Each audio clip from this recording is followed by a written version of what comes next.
If I were 22 right now and graduating college, I would feel like the luckiest kid in all of history. Why? Because there's never been a more amazing time to go create something totally new, to go invent something, to start a company, whatever it is. I think it is probably possible now to start a company that is a one-person company that will go on to be worth like more than $1 billion. And more importantly than that, deliver an amazing product and service to the world. And that is like a crazy thing. You have access to tools that can let you do what used to take teams of hundreds. And you just have to learn how to use these tools and come up with a great idea. And so the question is, if you have an idea, but you don't want to talk about it because a big company is going to steal it and make it better? Okay, here is one of the things that takes founders a long time to learn. And that is, no matter how great your idea is, no one cares. Everybody else is so distracted that you could probably go put that idea, and exact instructions for how to implement it, on Tim Cook's desk and take no risk. It probably is a great idea, but everyone's really busy with their own things. Everyone's lives are really busy. Everyone has their own plans. And so you can rely on that to protect you. Now, you can pick a few examples from history, like Steve Jobs walking into Park that day, where someone did get screwed for sharing their idea, but you really have to work to find them. And it happens hundreds of thousands of times every day with nothing bad happening. So it's hard, though, because ideas feel like part of you, and you don't want them to get stolen. And these big companies have lots of resources, and you have none. But one of the things that we learned is that extreme secrecy among founders is a bad sign. You want to keep some things secret for sure, but you should be willing to talk about the broad sketches of what you're doing, because you need that to recruit people, to get investors, to get customers. And you don't have to fear, because the big companies are distracted fighting each other. They're not going to come do your thing. Here is a personal example just to give you some comfort in this. We at YC talk about everything we do. We talk about how to operate. We give our best possible advice. I have given talks before to rooms of people about this many that want to start accelerators. And I say, if you want to start an accelerator, here is exactly what to do step by step, and here are the mistakes to avoid step by step. And people always say, are you crazy? You're giving away YC secrets. And we are, and yet no one ever listens. There are 2,500 accelerators in the world. I just heard from some economics student that studied this, that YC has 180% of the profits of all accelerators in the world. And we tell people exactly what we do and how to do it.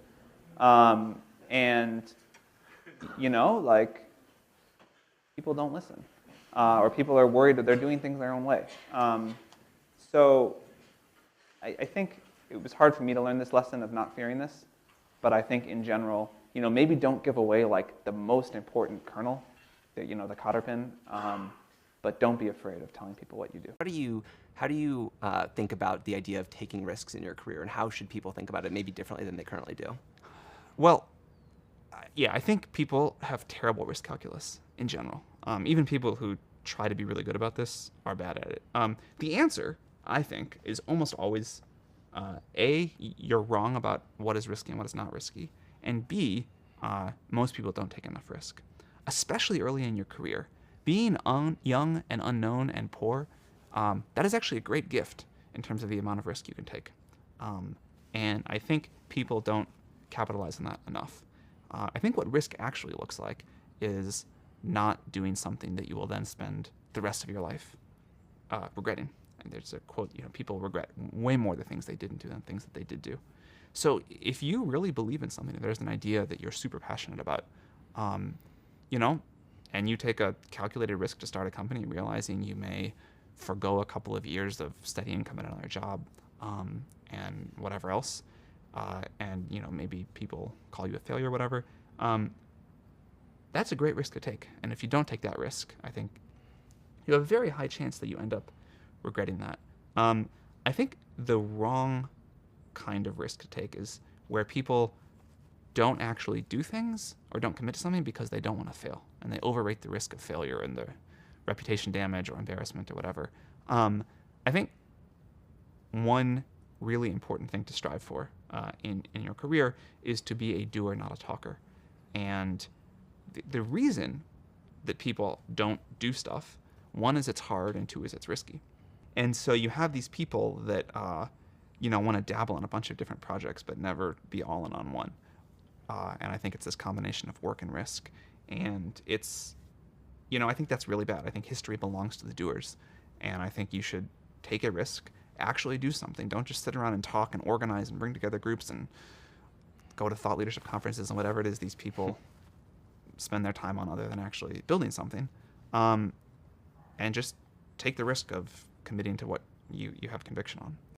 What should we be preparing for? As I said, my son's teacher was trying to prepare them, but of course you would maybe be better positioned to have some ideas on this.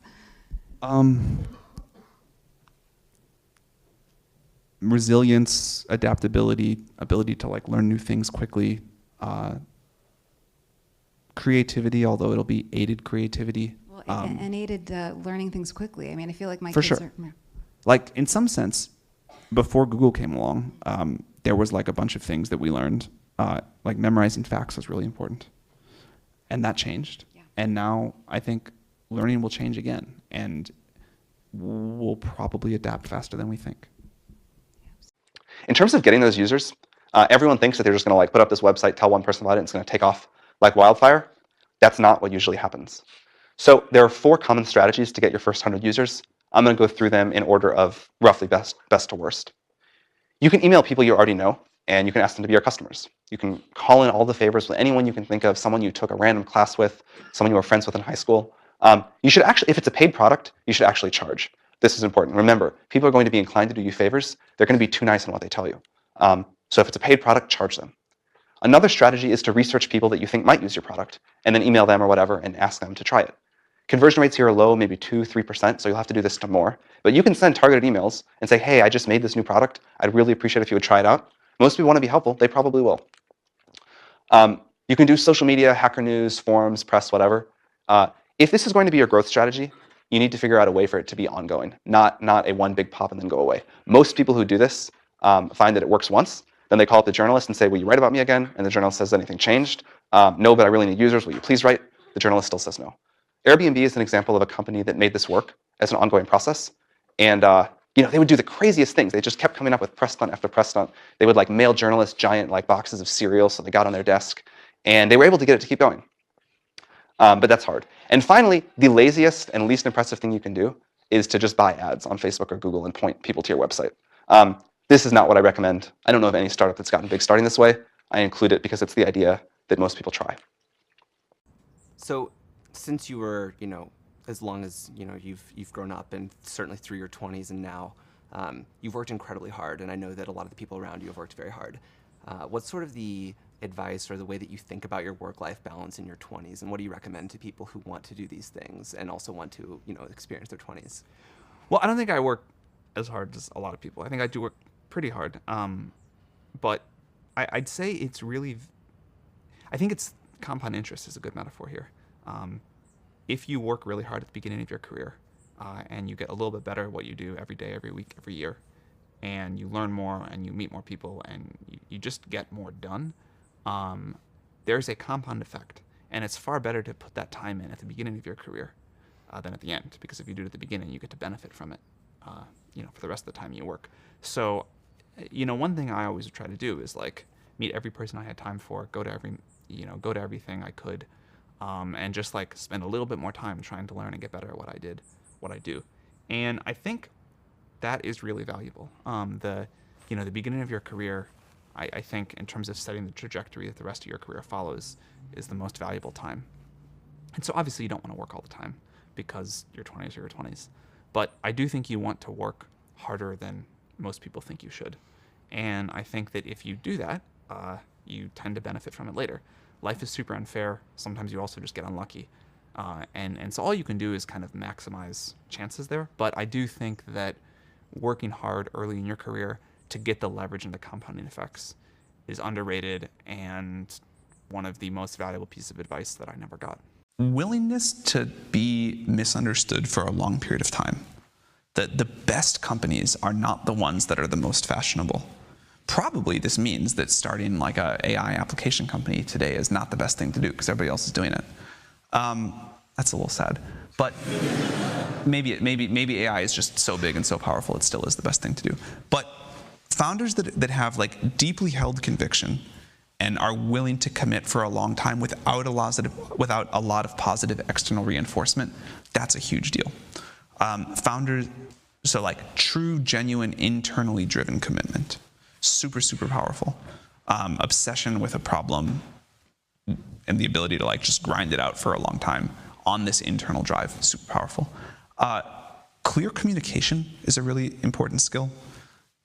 This comes up like a lot more in the job of being a founder than you would think. If you can't be an effective evangelist, sort of like hard to do a lot of the big parts of the job, raising money, recruiting, like explaining to the world what you're doing and why.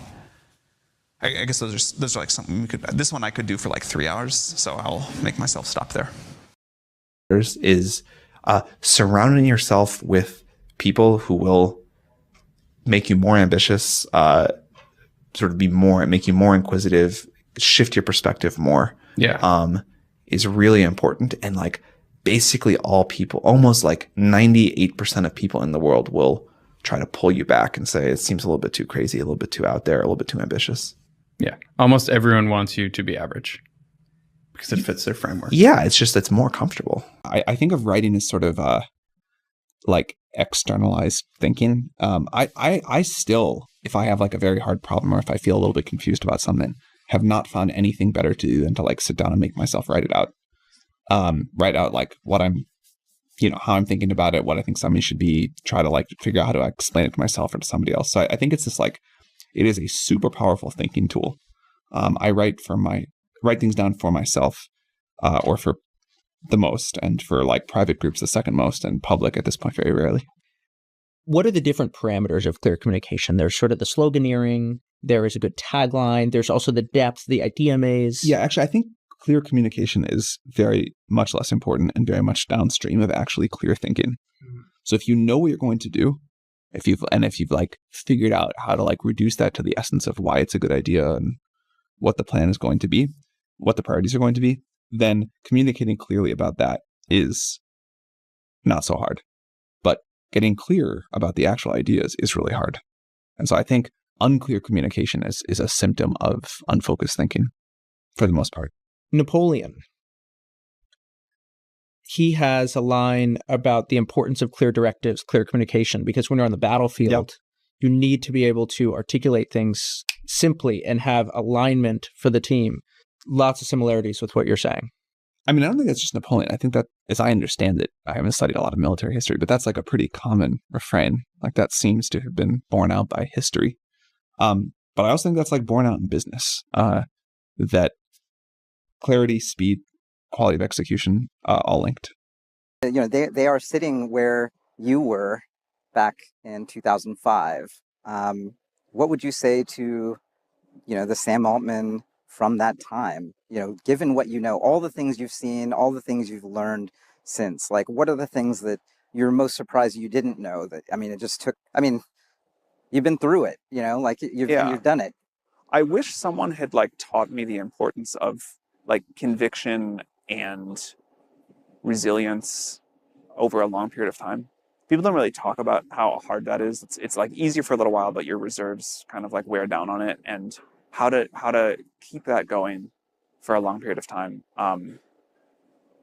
Also just sort of like trust that it's eventually gonna work out. Like obviously my first startup didn't work that well. I think a lot of people kind of give up after one failed startup, but startups don't work out all the time. And learning how to keep going through that, keep working through that is I think really important. Developing like trust in your own instincts and increasing that trust as you refine your decision-making and instincts over time, I think that's really important. Kind of courage to work on stuff that is out of fashion, but is what you believe and what you care about. I think that's really important.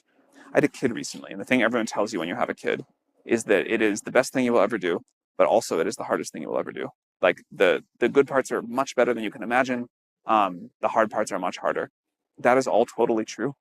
And that is also basically what I feel like being an entrepreneur is like the good parts are really great, better than you think.